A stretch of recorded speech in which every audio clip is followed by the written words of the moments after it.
세계 경제가 지금 어디로 가고 있는지 아십니까? 표면적으로는 평온해 보이지만 물밑에서는 엄청난 변화가 진행되고 있습니다. 중국이 조용히 추진하고 있는 프로젝트가 있는데 이게 성공하면 우리가 알고 있던 돈의 개념 자체가 뒤바뀔 수 있습니다. 화폐라는 게 뭘까요? 종이 쪼가리에 숫자를 찍어 놓은 건데 우리는 왜 그걸 믿을까요? 답은 간단합니다. 그 뒤에 국가의 약속이 있기 때문이죠. 문제는 그 약속이 지금 깨지고 있다는 점입니다. 오늘은 그 이야기를 풀어보겠습니다. 지난 2년간 전 세계 중앙은행들이 보여준 행동 패턴을 보면 흥미로운 사실을 발견할 수 있습니다. 미국 정부가 발행한 채권을 팔아치우고 그 돈으로 금괴를 사들이고 있다는 사실이죠. 특히 중국의 움직임이 심상치 않습니다. 공식 통계만 봐도 중국 중앙은행은 지난 3년간 약 2,300톤이 넘는 금을 매입했습니다. 하지만 전문가들은 실제로는 2배 이상일 것으로 추정하고 있습니다. 비공개로 들여온 물량까지 합치면 5,000톤을 훌쩍 넘는다는 분석이 나오고 있죠. 왜 중국은 이렇게 미친 듯이 금을 사모으고 있을까요? 단순히 안전자산에 투자하려는 걸까요? 아닙니다. 훨씬 더 큰 그림이 있습니다. 바로 자국 화폐를 금과 직접 연결시키려는 시도입니다. 이게 무슨 의미인지 지금부터 차근차근 풀어보겠습니다. 돈이 돈으로 작동하려면 한 가지가 필요합니다. 바로 믿음이죠. 미국 달러가 70년 넘게 세계를 지배할 수 있었던 이유도 결국 하나입니다. 전 세계가 미국을 믿었기 때문입니다. 워싱턴은 약속을 지킨다. 미국 국채는 안전하다. 이런 믿음 말이죠. 그런데 2022년 어느 날 모든 게 변했습니다. 우크라이나 사태가 터지자 미국 정부는 러시아가 보유하고 있던 외환 보유액 약 3,100억 달러를 일방적으로 동결시켜버렸습니다. 클릭 한 번으로 말이죠. 정치적 입장을 떠나서 이 사건이 세계에 던진 메시지는 명확했습니다. 달러로 쌓아놓은 재산이 진짜 내 거라고 할 수 있을까요? 워싱턴이 마음만 먹으면 언제든 내 돈을 얼려버릴 수 있다는 사실을 전 세계가 목격한 날이었습니다. 이날 이후 각국 중앙은행의 행동이 바뀌기 시작했죠. 중국만이 아닙니다. 인도도, 터키도, 브라질도 똑같은 생각을 하기 시작했습니다. 우리도 저렇게 당할 수 있겠구나. 그래서 대안을 찾기 시작했습니다. 누구도 마음대로 빼앗아갈 수 없는 자산, 바로 금이었죠. 금은 서버에 저장된 숫자가 아닙니다. 실물이죠. 더 놀라운 것은 중국이 단순히 금을 사는 데서 멈추지 않았다는 점입니다. 상하이에 세계 최대 규모의 실물 금 거래소를 세웠습니다. 런던이나 뉴욕이 수십 년간 독점해온 금 거래 시장에 정면으로 도전장을 내민 셈이죠. 왜 그랬을까요?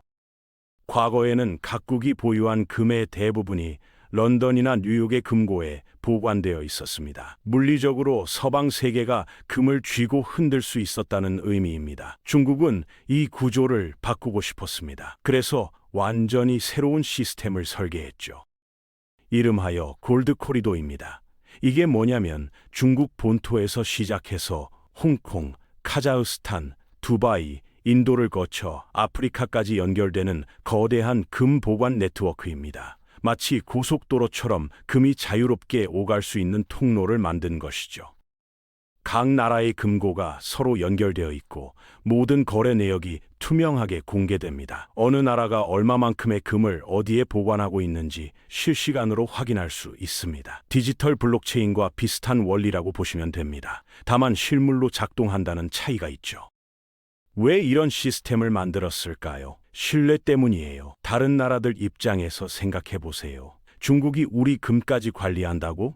그럼 미국처럼 중국도 언제든 금을 동결시킬 수 있는 거 아닌가? 이런 불안이 있었죠. 그래서 중국은 각국 금고에 분산 보관하고 서로가 서로를 검증하는 구조를 만든 겁니다. 특정 국가를 맹목적으로 믿을 필요가 없도록 말이에요.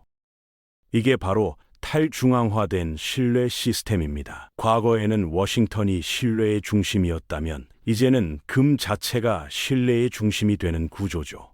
그런데 여기서 끝이 아닙니다. 더 중요한 게 남았습니다. 바로 금을 실제 금융 거래에서 사용할 수 있게 만드는 것입니다. 현재 세계 은행 시스템을 움직이는 핵심 자산이 뭔지 아십니까? 미국 국채입니다. 은행들이 서로 돈을 빌려줄 때 담보로 쓰는 게 바로 이겁니다. 예를 들어볼까요? 어떤 은행이 갑자기 자금이 필요해졌습니다. 다른 은행에 전화를 걸어 이렇게 말합니다. 우리 금고에 미국 국채가 있으니 이걸 담보로 맡기고 하루만 돈을 빌려주시겠습니까? 이게 바로 레포 거래라는 겁니다. 초단기 담보 대출이죠. 문제는 이 담보로 쓸 수 있는 자산이 지금까지는 거의 미국 국채로 한정되어 있었다는 점입니다. 그래서 전 세계 모든 은행이 미국 국채를 보유해야 했습니다. 돈을 빌리려면 담보가 필요하고 담보로 인정받는 건 미국 국채뿐이었으니까요. 이게 워싱턴이 세계 금융을 지배할 수 있었던 숨겨진 메커니즘입니다. 한편 중국은 이 구조를 바꾸려고 합니다.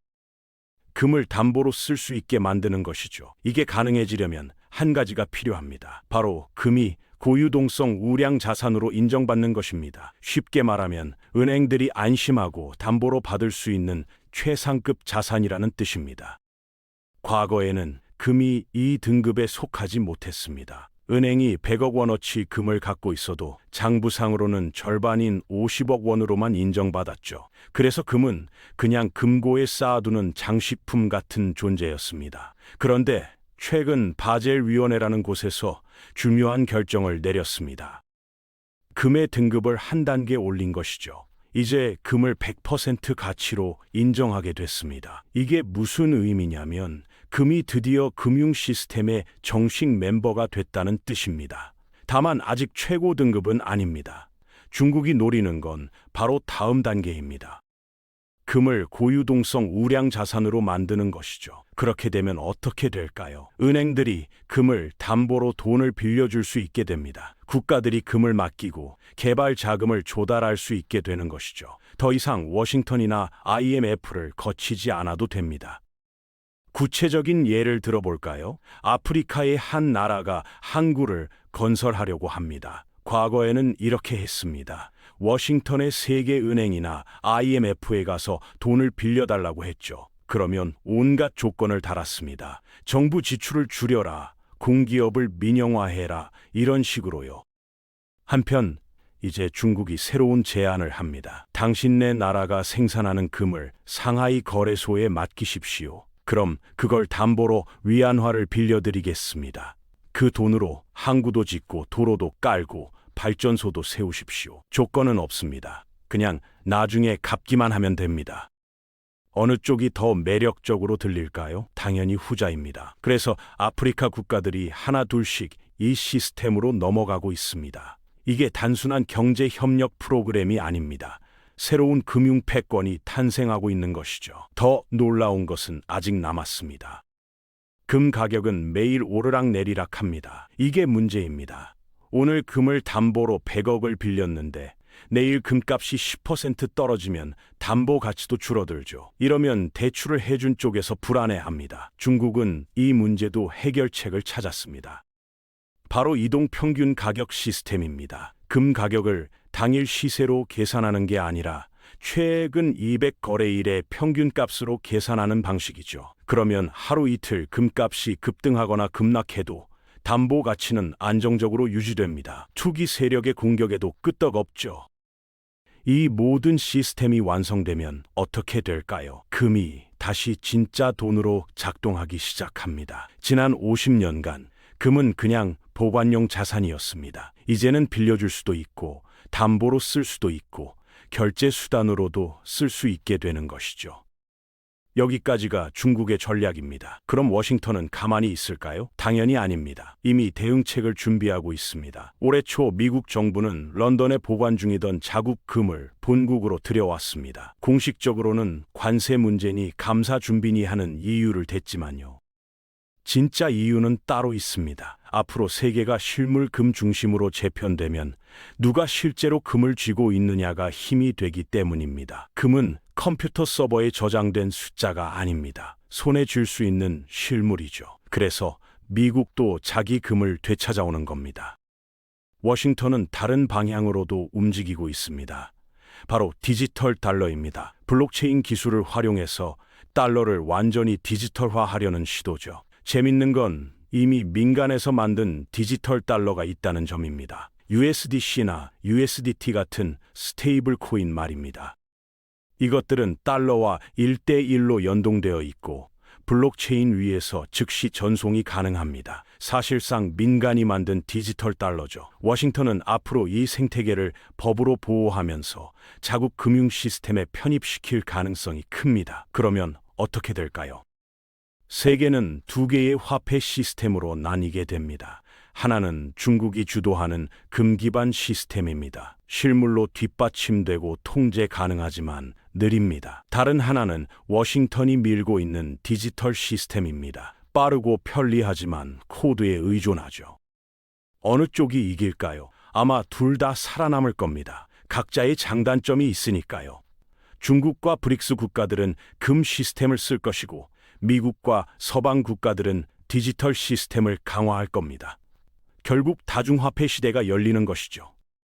이미 변화는 시작됐습니다. 러시아는 자국 간 거래에서 달러 대신 금을 쓰기 시작했습니다. 사우디는 중국과 석유를 거래할 때 일부를 위안화로 받고 있습니다. 이건 단순히 달러가 약해지는 게 아닙니다. 종이돈 시스템 자체가 끝나가고 있는 신호입니다. 그럼 우리는 어떻게 해야 할까요? 답은 명확합니다. 실물 자산을 확보하는 것입니다. 금, 은, 비트코인 같은 자산들은 국가가 마음대로 찍어낼 수 없습니다. 압류하기도 어렵습니다. 그게 바로 진짜 신뢰의 기반이죠. 현재 대부분의 금융기관들은 자산의 약 21%를 금이나 실물 자산으로 보유하고 있습니다. 그런데 최근 뱅크 오브 아메리카 같은 대형 은행에서 이 비중을 31%로 높이라는 새로운 지침을 내놓았습니다. 별것 아닌 것처럼 들리시나요?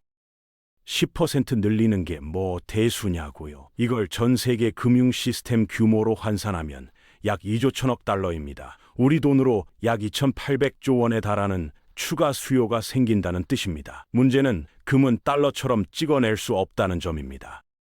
채굴 속도는 한정되어 있습니다. 공급이 일정한데 수요가 폭발적으로 늘어나면 어떻게 될까요? 가격은 필연적으로 오를 수밖에 없습니다. 많은 전문가들이 앞으로 7년 안에 금값이 지금의 2배 이상이 될 거라고 예측하는 이유입니다. 금은 5,000년이라는 시간이 만든 신뢰입니다. 인류 역사에서 단 한 번도 가치가 0이 된 적이 없습니다. 왕조가 무너져도 금은 남았습니다. 전쟁이 나도 금은 가치를 유지했습니다. 그게 금의 힘입니다. 비트코인도 비슷한 특성을 갖고 있습니다. 조작이 불가능하고 중앙기관이 마음대로 발행할 수 없습니다. 코드로 수량이 정해져 있죠. 그래서 디지털 시대의 금이라고 불립니다. 결국 미래의 화폐 전쟁은 누가 더 큰 신뢰를 얻느냐의 싸움입니다. 한쪽은 5,000년 된 금이고 다른 한쪽은 15년 된 암호화폐입니다. 둘 다 종이돈보다 강한 무기를 갖고 있습니다. 지금 이 순간에도 세계 각국의 중앙은행, 국부펀드, 연기금들이 조용히 금의 비중을 높이고 있습니다. 이건 투자 조언이 아닙니다. 생존 전략입니다. 나의 부를 지키고 자유를 지키기 위한 선택이죠. 현재 금융 시스템은 돈을 무한정 찍어내고 이자로 조정하고 부채로 성장을 이어가는 구조입니다. 이 구조가 흔들리면 가치를 지키는 건 인위적으로 만들 수 없는 것들 뿐입니다. 역사가 그걸 증명해 왔습니다. 지금은 혼란스럽지만 인류가 더 정직한 돈으로 돌아가는 과정이라고 봅니다. 한 가지는 확실합니다. 지금의 종이돈 시스템은 끝나가고 있습니다. 전 세계가 그걸 알고 있습니다. 미국과 중국은 각자의 방식으로 새로운 100년을 준비하고 있습니다. 그 과정에서 반드시 일어나는 현상이 있습니다. 바로 화폐의 재평가입니다. 세상의 돈이 새로 정의되는 과정에서 무분별하게 풀린 돈들은 빠르게 가치를 잃을 것입니다. 반면 누구의 보증도 필요 없는 자산들은 다시 제 가치를 찾게 될 것입니다. 금은 변하지 않습니다. 비트코인은 조작할 수 없습니다. 이게 그들의 힘입니다. 그럼 나는 금을 사야 할까요? 비트코인을 사야 할까요? 답은 간단합니다. 스스로 공부하고 스스로 선택하십시오. 남이 권하는 대로 따라하는 건 투자가 아닙니다. 도박입니다. 진짜로 믿을 수 있는 자산이 무엇인지 직접 판단하는 게 지금 시대의 가장 현명한 선택입니다. 결론을 말씀드리겠습니다. 중국은 금으로 새로운 금융 질서를 만들고 있습니다. 워싱턴은 디지털 기술로 맞서고 있습니다. 그 사이에서 우리는 실물 자산으로 재산을 지켜야 합니다. 누가 찍어낼 수도 없고 마음대로 가져갈 수도 없는 자산 말입니다. 앞으로 7년에서 10년 안에 세계는 완전히 달라질 것입니다. 그때 준비된 사람만이 살아남습니다. 지금 당장 시작하십시오. 공부하고 결정하고 행동하십시오. 이 영상이 도움이 되셨다면 구독 버튼을 눌러주시기 바랍니다.